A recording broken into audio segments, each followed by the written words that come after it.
Con respecto a esta experiencia, el conocimiento del protagonista y otras aplicaciones del eneagrama a la comprensión de la personalidad y el trabajo interior fueron algo así como un regalo de despedida. Tal vez me surge explicarlo así porque el regalo del desierto siguió el regalo de ir entendiendo a mi retorno al mundo, cosas que me han permitido la satisfacción de ayudar mucho a los demás. En las páginas siguientes me propondré transmitir sucintamente lo transmitido por Ichazo con respecto al uso del eneagrama como mapa del centro emocional inferior o ámbito de las pasiones.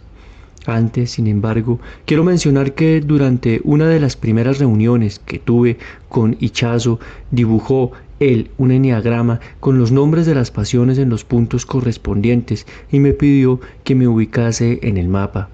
Emití dos hipótesis y en ambas me equivoqué. Por aquel entonces llevaba 3 años de psicoanálisis, trabajo en la línea de Gurdjieff, terapia gestáltica, grupos de encuentro y otras indagaciones. Pensé en lo mucho que todo esto me había ayudado. No supe acertar ni a la primera vez ni a la segunda. Sin embargo, lo que él me señaló, quizás lo último que se me hubiera ocurrido, me resultó obvio horas después y en el curso del tiempo contribuyó a una comprensión mucho más profunda de mí mismo.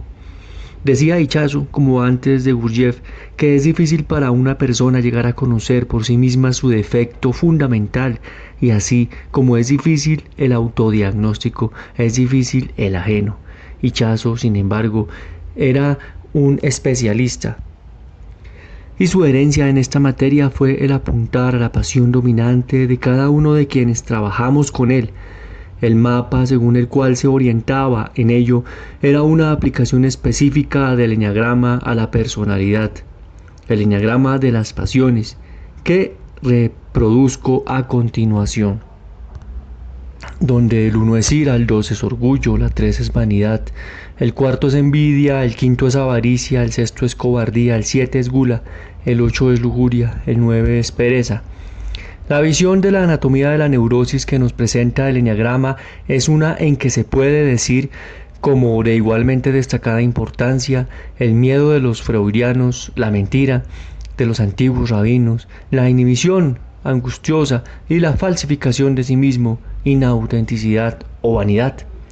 Esta es una visión muy congruente con la que implícitamente está presente en la mente del psicoterapeuta moderno que ha recibido la herencia freudiana de la psicología humanista. La teoría de la neurosis de Freud esencialmente tiene la angustia como eje, de modo que se puede definir una conducta como neurótica cuando significa una expresión de algo motivado por la angustia. La corriente existencial de la psicoterapia, por otra parte, se apoya en su visión de la neurosis como una pérdida de la autenticidad. Difícilmente son separables estos dos puntos de vista, sin embargo, ya que no habría motivación de enmascaramiento si no se quisiese a través de ello huir de la angustia, y no difícilmente puede el miedo no ser acompañado de una traición a sí mismo, es decir, una pérdida de autenticidad.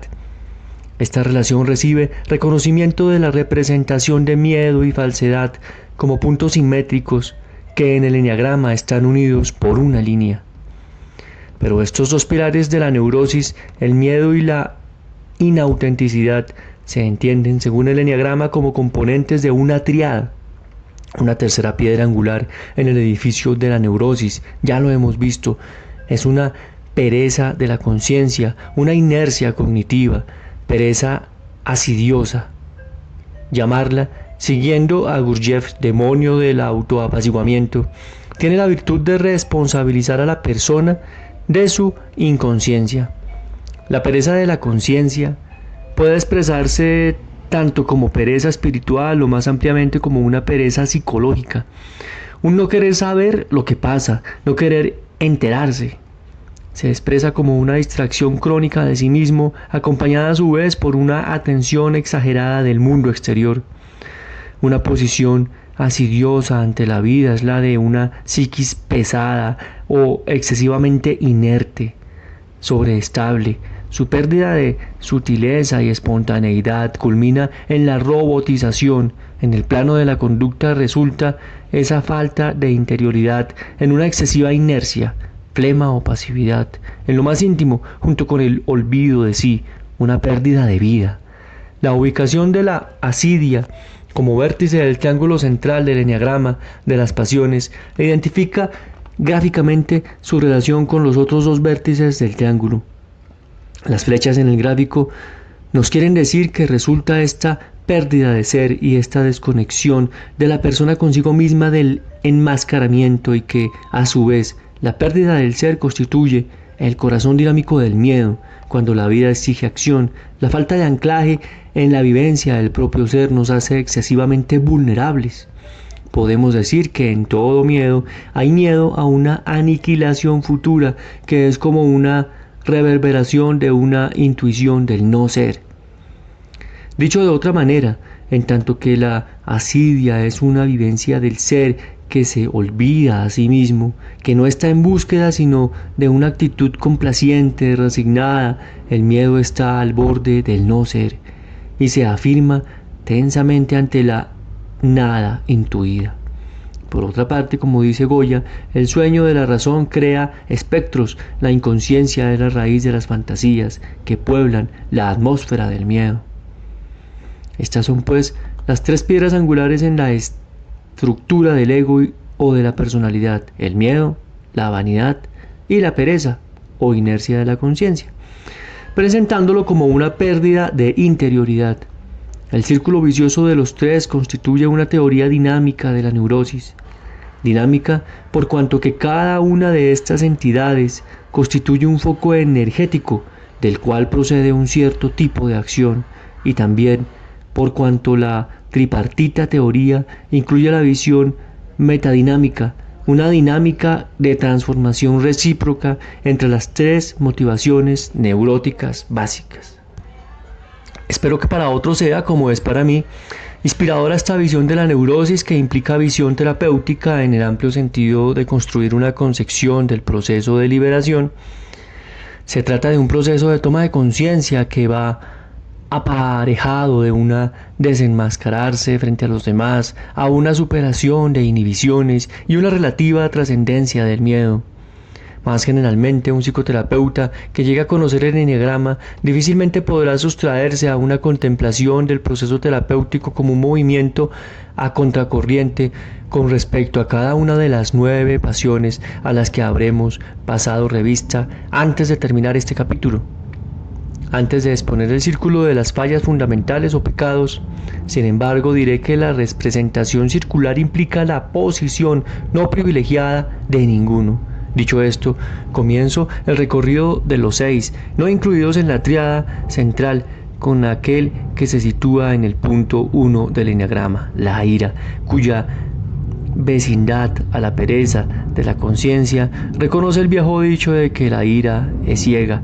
Veremos que el carácter que lleva a la ira por núcleo motivacional no es un carácter violento, sino que por el contrario, alguien que se opone a la violencia tanto en sí como en los demás.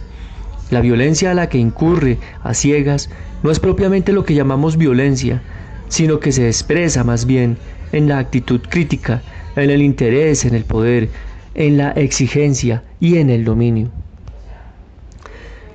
Aquello de que la ira sea ciega no se expresa concretamente como la violencia de un Ajax que arremete contra los toros en la oscuridad. Puede expresarse tan sutilmente como en la situación caricaturizada por Quino en un cartoon que representa a un pastor de expresión dura y seria que, en su implícita crítica a la estupidez de sus ovejas que no comen ordenadamente, no ve como ellas han dibujado en la pradera una figura humana sonriente, y menos podría concebir que quieran comunicarle algo con tanta simpatía como inteligencia.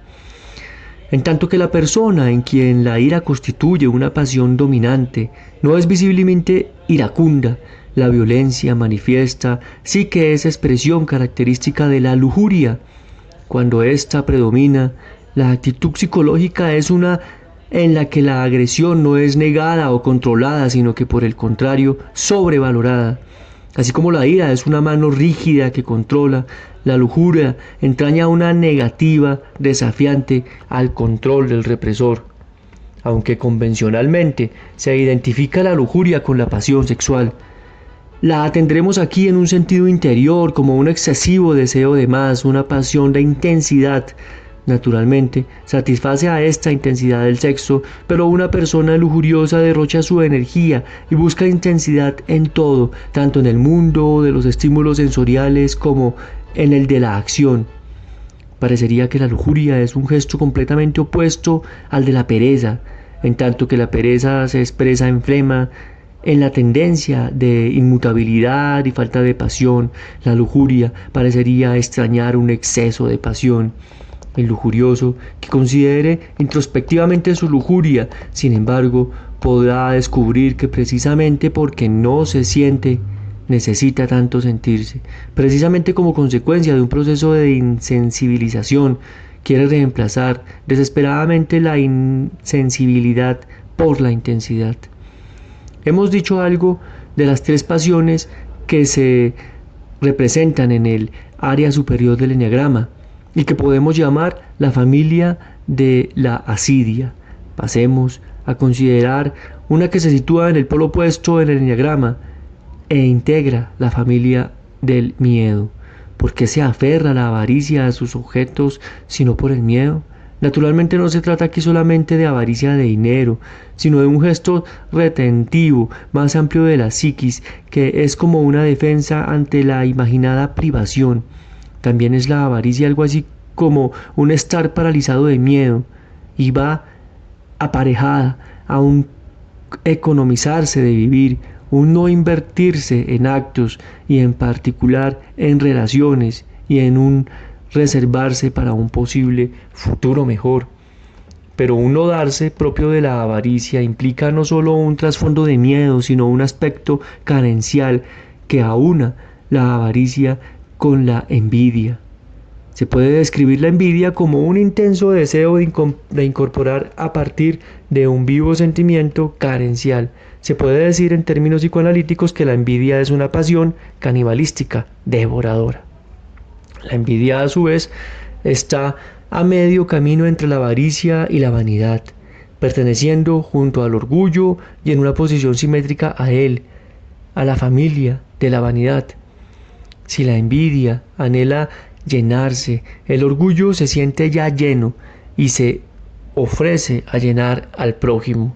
La envidia pide, desea desde su sentimiento carencial, el orgullo ofrece, da desde su sentimiento básico de abundancia. No hay duda que este gesto de la envidia causa mucho más dolor que aquel orgullo, que en sí es un gesto placentero, porque es la esencia misma del orgullo tener una imagen buena y grande de sí mismo. Difícilmente puede ser sentido como problema.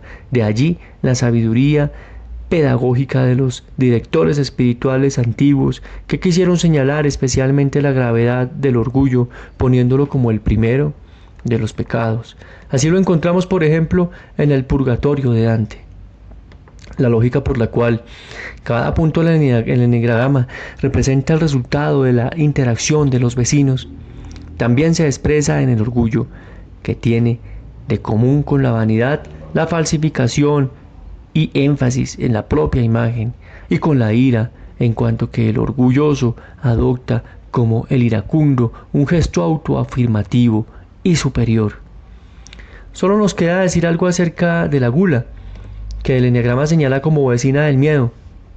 Por más que el carácter goloso no sea uno en que la persona conscientemente tienda a sentirse intimidada, el goloso, que se examina profundamente, sin embargo, llega a comprender que su búsqueda de placer, tanto como su evitación del dolor, son una reacción de escape ante la angustia y una forma de huida de sí mismo.